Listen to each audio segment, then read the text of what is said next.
Hi everybody, my name is Drew, and this is a game dev tutorial, kind of. So, on my YouTube channel, I showed off this dumb little project that I made that was basically an inside joke between me and a friend. At one point, I photoshopped our faces over the main characters in Contra, and I rewrote Konami and Contra to say Retro Cemetery, just for our little page. And then I wanted to practice my programming skills, and so I wanted to remake Contra. And so I redrew the characters to look like us, and then I set out programming and see if I could make a game that looked convincingly like the original Contra. And it's pretty good. It's not perfect, but it's pretty good actually.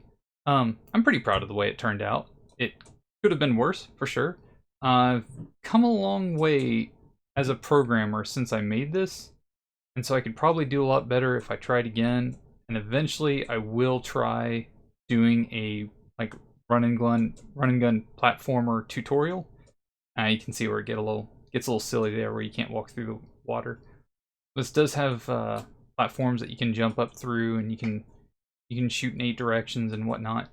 And so recently, somebody commented on my video that they're more of an artist than a programmer, which applies to me too. I didn't know anything about programming when I set out to start making games.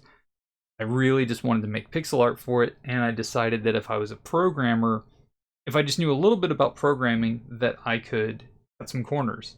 And so one of the things they asked was, how do you do 8-directional bullets? Which is something that I have wondered in the past myself until I set out to figure out how to do it. And the other thing they said is it better to separate the legs from the torso? And that's a really interesting way to problem solve. And that's what programming is all about, is creative problem solving, basically. And I had thought that myself. And it is possible. You could do that. And that way you don't have to worry about having sprites for them running and aiming and all that stuff. You could just have legs that run or don't, and then you could have the top half, which either aims or runs or whatever you need it to do. But in this particular situation, and I have used multiple objects for one object, or for one bad guy or something in the past, and it worked out well. But in this situation, I don't think it'd be ideal, because every time you jump or duck, you would essentially be destroying the object that has the legs, and then you'd have to recreate them every time. And I just worry that that would cause unforeseen problems in the future that might not be great, and it might cause some complications that you don't want to deal with. So this is all just one object, and it's really not that hard. Because what you can do is, while you're running, you can have a full set of sprite. You can have a full sprite that is the character aiming or running. And if you're worried about them changing the sprites mid-run or mid-animation, you can actually say, with this new sprite, start 1 frame ahead of where the last sprite was. And again, I'll get into that a little more in-depth whenever I get around to doing a tutorial.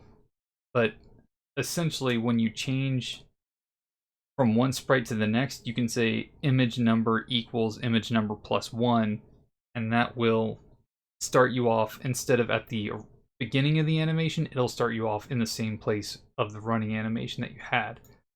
So, that being covered, I hope that covers the first question pretty well about why you would not separate the main character into 2 objects. I think it would cause problems down the road. It might not, I don't know, I haven't tried it. I have done this with, like I said, bad guys and shooters and stuff, and actually, show you an example real quick. Here's it. So here's a game that I made a while back, and this uses 2 objects for one thing. So the afterburner that you're going to see trailing behind the ship is actually a separate object. But I also want to go over where being a programmer can really make your job as an animator or a pixel artist a lot easier. And so the example I want to use is in Super Metroid. When Samus charges her gun, it basically runs a GIF. It has one looping animation of energy gathering towards her gun, and it looks cool, except that it's always the same animation no matter what. And it looks fine, but as a programmer, you can do stuff like this, where you have particles gather towards you, and they're just kind of ethereal. They just kind of show up out of nowhere. Ran into that one. There you go. And I think that, like, that looks way better than any looping GIF, however you want to say it. Anyway, I hope that music wasn't too loud. I apologize if that's the case. But basically, being a programmer allows you to do some really cool stuff. And so, like, that charging animation for that spaceship was just like one sprite with 2 or 3 images, and you can say, create those randomly around the ship while you're charging, start them at a 0 image alpha. That image alpha is going to fade in, and their size and what image it's going to use is going to be random with no animation. And it looks really good, and it's like practically no work at all. And it's always going to look different, and it's always going to look great. As opposed to an animation, like in Super Metroid or something, where it's always going to be the exact same all the time. That one, using programming to make up for that, cuts down the amount of work you have to do a lot, and it looks great, and it's always dynamic. It's going to look really good. Now, the second part of the question, actually it was the first part of the way they phrased it, but anyway, so finding out how to do 8-directional shooting. Let's go over the object for this character real quick. So I'm using a finite state machine, which is a really brilliant thing. Finite state machines make everything so much easier, and they're a little confusing at first, but once you get the hang of them, you won't know what to do without them. So, as a quick example, Mega Man. You know, Mega Man, he can shoot, he can jump, he can slide. You can't shoot while you can slide. You can't slide while you're jumping. And so you need to make rules that do that. So instead of doing tons of if-else statements like, if pressing jump but not sliding, jump, or something, I might be explaining that poorly, but basically it sets out a set of conditions that have to be met that you can name however you need to, and you can only do what code is in the little block that you have assigned. And so when you're in the idle state for this Contra style game, it assigns a sprite, it assigns like animation, and it assigns what you can do. So you can run left or right. I have a little script set up for this. So you can run left or right, apply gravity, so if you walk off an edge, you'll fall. You can jump, and you can shoot. If you jump, you are then in the jump state, which means you can still move left or right. Gravity is applied, but you can't jump again. There's no button to jump while you're midair in the jump state, which means you can't double jump. You could program that if you wanted to, but I was trying to imitate Contra as much as possible. And so, likewise, you can say, if you're ducking, what can you do while you're ducking? Well, left and right don't do anything, because you can't walk left or right while you're like crouched down or when you're laying down. And so a finite state machine is a really great way to organize what you can and cannot do at a specific time during your character's state. And try to look at this with games that you play and just say like, okay, well, in Castlevania, what can you do? And you can walk left and right, you can jump. You cannot jump while you're already in the air. You can't jump mid-attack. While you're on the ground, you can do your special attack, your regular jump, you can do those in the air. Crouching, you can't use your special attack because you'd have to hold an up to do that. And so you can kind of start to... It's basically what I wanted to do with this project, was learn from these classic games how they work. And so breaking those down into a state machine really helps out. And you can kind of learn what restrictions and limitations they have, and, these were done on a controller with 2 buttons. You can add more buttons if you want, and you can do these things. A really good process for learning any new thing, be it programming or music or drawing or what have you, is to first imitate, then iterate, and then originate. Which means first you copy something. When you're playing piano or something, you start off with Mary Had a Little Lamb. Then you iterate, and you might add some new notes in there or something, or just have fun with it. And then you originate, and then you can write your own songs. Same thing with programming. Most of the tutorials that you see are probably going to be imitations of something that have already been done. On the Yo-Yo Games website themselves, the first demo is Asteroids, which is super cool. In the old Game Maker, it was Breakout. And so you can also add new little power-ups and stuff for that. and then you can make your own breakout style game and originate from there. So in this one, basically, when you're in a state, it determines, I put in some variables as bullet direction, and that determines what direction your bullet's going to go. So if you're just walking left or right, it's either going to be left, bullet direction 180, or right. And in the bullet object, it says direction is going to be oplayer.bullet direction. And then I also have these variables gun X and gun Y. Now why is that? And that is because when your character is running or doing whatever, where the bullet is going to come from is going to be different. So in this picture, it's going to be over here. If you're shooting down, it's going to be down here. If you're shooting up, it's got to be up here. Because the bullet always came from the same spot, it would look bad. It just would not look good. That's not good. And the origin point for a lot of these, for this sprite, is at the very bottom.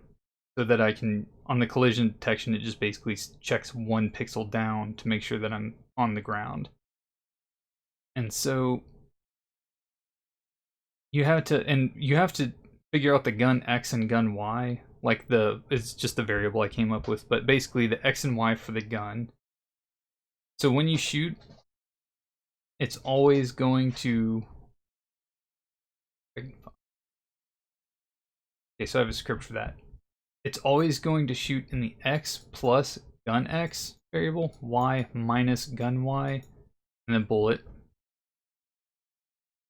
And that helps determine, so the gun X in idle stance is 12 times either left or right, and then 22, which means it's going to go 12 over and then 22 up, because it's Y minus gun Y.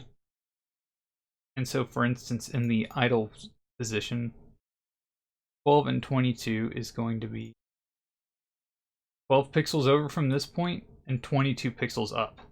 And there you go. And then, so whenever you go to a new state, it needs to assign where the shot should be coming from, and then what directions they should be going. So if you're moving left or right, it's always going to be 0 or 180. But let's say if you're moving left or right and then you hold an up, then your state is up. Oh wait, this is just up, which just means you're going straight up. Yeah, bullet direction is 90. If you're going diagonal up, which means you're moving left or right and then you hold in up, then it's going to be the diagonal one. Bullet direction is 35, and if you're facing left, it's 145. It's got the gun X and Y assigned right there. Or if you're jumping,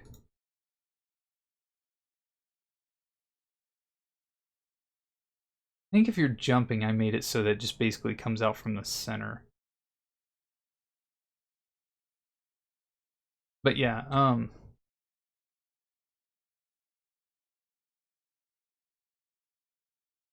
can't remember exactly how I did that with the direction that it goes. Like I said, it's been a while since I've looked at this code, and I've gotten better since I did it. So maybe not the best. Oh, here we go. I was just looking at the wrong code. Silly me. So if you're going right, it's just going to be gun X and gun Y is 10 and 20. Direction is 0. If you're holding it up, it's 90. If you're holding in left, it's 180. If you're holding duck was just the variable I named that. Holding in down, but the direction is 270, and that only applies if you're in air. Up and left is 145. Up and right is 35. Down and left is 215, and down and right is 325. And that direction is, you know, always on a 360-degree circle. 0 and 360 both mean facing directly to the right, and then it goes counterclockwise from there.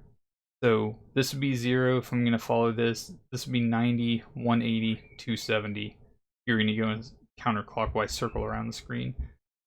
Like I said, I plan on doing a run and gun tutorial down the road, but I don't have time for that immediately.